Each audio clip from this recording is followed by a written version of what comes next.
Me llamo Javier Garcés, soy dibujante, pintor, escultor, hago clases de dibujo, pintura y escultura. Mi especialidad, tanto en las clases como en el taller, es el trabajo del natural.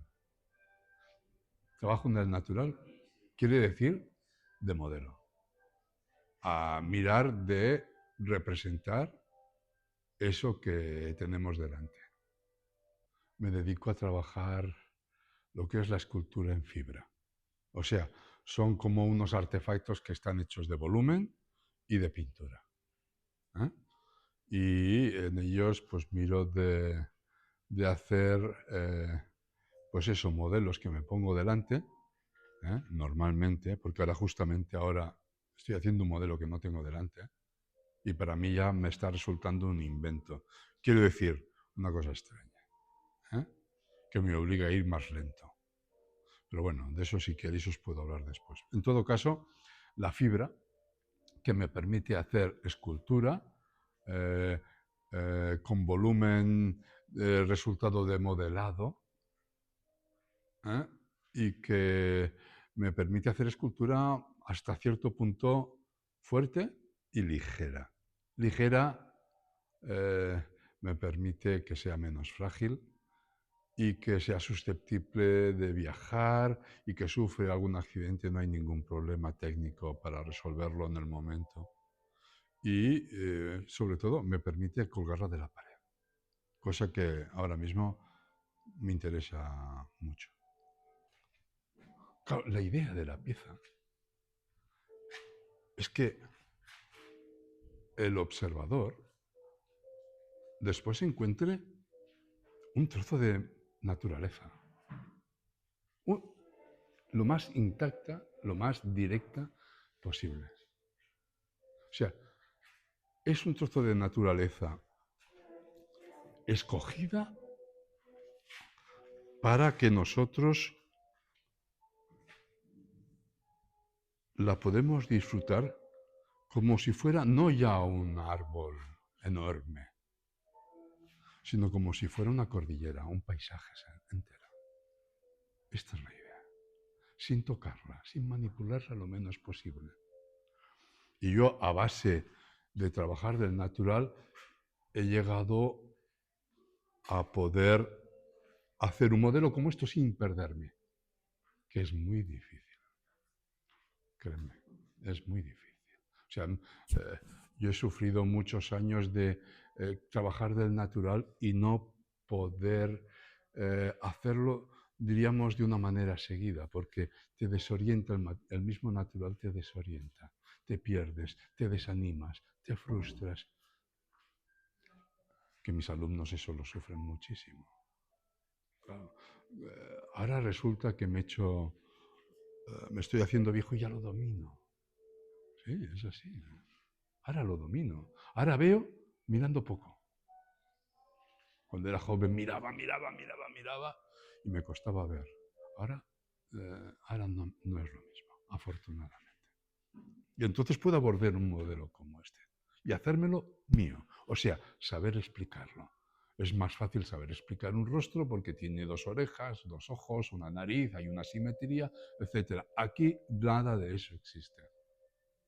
Y aquí está el centro del problema que yo he de resolver y que el observador, cuando finalmente lo vea, el trabajo acabado, quiero decir, no vea el problema por ningún sitio, sino que vea directamente un trozo de naturaleza, que es de lo que se trata. Pues ahora estoy trabajando esta pieza, es, quiere ser más que es, las cosas no son, las cosas quieren ser, en este caso, que son esculturas. Porque diríamos que las esculturas son como herramientas. Tú cuando te encuentras una herramienta, puedes adivinar para qué sirve. De forma normalmente mecánica o electrónica, o porque hay herramientas de más tipos, ¿no? Una escultura sería lo mismo, básicamente. Un objeto que te explica para qué sirve. Tú tienes que ir adivinando, irte metiendo e ir intuyendo qué es lo que se pretende con este objeto. Igual que lo harías como si controlaras una herramienta. Tienen ánima, objetos con ánima, como las herramientas. Tú miras unas tijeras, ves que abren, cierran, que tienen unos encajes para los dedos. Efectivamente, sirve para que metas los dedos. Ah, mira, corta. Efectivamente, ¿no? Una escultura es básicamente lo mismo. Es un objeto que te enseña, ves lo que es y a partir de aquí puedes intuir o ir siguiendo hasta saber que efectivamente para qué sirve, a dónde te lleva. En este caso, te lleva a un jabalí, que está, se supone, en el borde de la carretera, en el arcén, ¿eh? Que ha seguido ahí apartado de forma, a lo mejor, de forma improvisada por algún conductor que quizás sea el mismo que lo ha atropellado, ¿eh? o lo ha hecho el propio animal, ha ido a parar ahí, o, en fin, esos típicos pobres animales que han perdido la vida al atravesar. Dirán, ¿qué idea tan zumbada? Efectivamente, a eso me dedico. Ya vi la capacidad que tenía esa imagen de provocar un efecto. Efectivamente, ahí ya se juntan dos mundos, el mundo salvaje y el mundo civilizado. Y la colisión entre ambos es un poco lo que ilustra, ¿no? Entonces, pues ya lo veis, yo antes de hacer la fibra, trabajo el volumen, lo hago con barro, tiene una estructura dentro, este es el animal en sí, quiere ser un jabalí joven, que son los que principalmente mueren por falta de experiencia. Está claro es que no puedo hacerlo con el modelo delante. Además está prohibidísimo. Está prohibidísimo. Pero bueno, la cuestión está en que yo trabajo del natural. ¿Qué volví a trabajar del natural? No trabajo sencillamente la apariencia. Si trabajara la apariencia, la epidermis de la cosa, yo que soy muy realista, muy figurativo, muy detallista, etc., pues me conformaría con unas fotos, quizás. Hay gente buenísima que hace ese trabajo con fotos y hace maravillas. Eso está claro, No diré nombres porque, claro, pero evidentemente que los hay. Yo he de trabajar de lo que siento, por de alguna manera, compartir el tiempo y el espacio con ello. Eso es trabajar de modelo. No solo por la apariencia, sino que cuando trabajas de modelo, de alguna manera te empapas de él. No quiero ir más allá porque también estamos hablando de un muerto y, claro, suena raro. En todo caso, yo para conseguir esta familiarización con el modelo, impregnarme de él, me fui a un sitio que hay aquí cerca en la zona, en el Ampurdá, en un pueblecito, en Moneix, hay una masía medio abandonada donde se juntan los cazadores. Y entonces fui a ver. Era la única posibilidad que tenía de ver jabalís de forma que yo los pueda retratar, o sea, quietos, que estén quietos, o sea, han de estar muertos. Y entonces fui allí, allá los dejan todos los cazadores según unos días, y entonces tienes un tiempo entre que lo dejan y viene el camión nevera para llevárselos al matadero.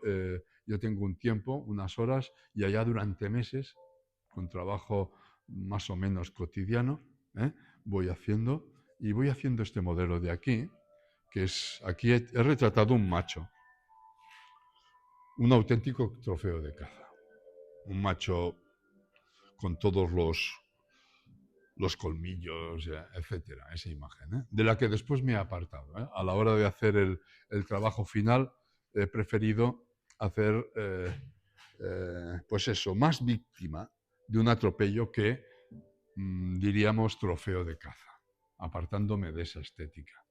Al final no sabía si hacer una hembra, bueno, me he decidido por un joven. En todo caso, esto comienza a ser el resultado. Una vez está acabado esto, que no le falta demasiado a esta pieza, iré al taller de un amigo, donde aquí al lado, donde un amigo que sabe un montón, afortunadamente, me ayuda a pues eso, a hacer el molde con escayola y después lo hacemos en fibra, lo pasamos a fibra. Cuando está en fibra está como está ahora mismo la rama, ¿eh? Y de aquí a la policromía, con pintura al óleo. Siempre, si es posible, menos en este caso, delante de modelo. Yo tengo aquí la rama y tengo la rama original, miro de no apartarme un milímetro. Físicamente, después cuando lo hago es otra historia. Está claro que una cosa es hacer tener un modelo delante y otra cosa es hacerlo de forma realista. Si a mí me dicen que yo soy realista, que le digan a mi hija o a mi compañera, porque se reirán de vosotros si me llamáis realistas. Pero bueno, a mí me interesa la realidad como punto de salida, no como punto de llegada. Me gusta explicar la realidad. Cuando la explicas, la realidad, hay momentos, por ejemplo, cuando explicas una película, pues si es una película que dura 1 hora 20, pues no será una explicación que durará 1 hora 20. Una explicación siempre es una síntesis. En este caso también lo es. Una explicación siempre es lo que tú crees que es reseñable de todo eso. No solo lo has escogido, y lo has escogido por un motivo. Esos motivos tienen que ser la evidencia que tú pones delante del observador. Después, tú en tu experiencia has de saber exactamente por qué lo has escogido y poner el énfasis en esos caracteres que tiene, que a ti te interesan, y otros caracteres, incluso, no explicarlos, como también lo harías en una película, cuando explicas una película. Ese es el trabajo. Ese es mi trabajo. Estoy muy contento porque desde que trabajo en fibra tengo una sensación súper interesante. Súper interesante, sí, porque yo hace 40 años trabajaba la escultura con hierro, chapa de hierro, y la pintaba también y la colgaba en la pared también. Sí. Pero mi lucha para conseguir parar el óxido me llevó a un fracaso. Eso por un lado. Por otro, el hecho de que cada vez era más difícil, me apartaba más de la representación del hombre, del modelado. Cada vez las cosas habían de ser más sintéticas. No sé, también había un corriente general. Estoy hablando de finales de los años 80. Había una corriente general que estaba abandonando la figuración. Y yo era joven y todo junto me produjo una desorientación y opté por dejarlo todo, apartarme, marchar a vivir en un sitio donde era barato vivir, había calidad de vida, eso me hacía ilusión, y donde yo podría dedicarme a mi hobby de la pintura. Yo soy un enamorado de la práctica, de la pintura, del modelado. No soy un enamorado del arte. Me interesa la pintura, me interesa el modelado porque me permiten soñar despierto, mientras estoy más vivo, cuando me siento más vivo que es trabajando. Entonces lo demás se ha de aceptar, va en el pack, porque yo de buena gana no me metería. No me interesa, la verdad. Pero como te ves forzado, porque eso sí, miro de hacer lo que me gusta.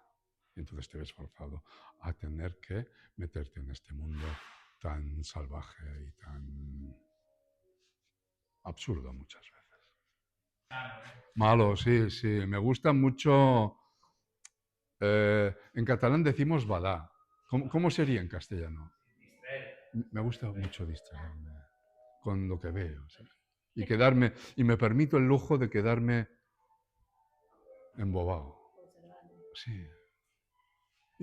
Pero no observando, hostia, científicamente, es que estoy viendo que... No, yo no sé explicar, no tengo nada que explicar. Pero me quedo embobado. Pero yo creo que la felicidad está ahí. Y yo creo que al final el observador es el que ha de quedarse embobado. Y yo le traspaso este trocito de felicidad. Y punto. Sería una manera de explicarlo. No sé por dónde vamos.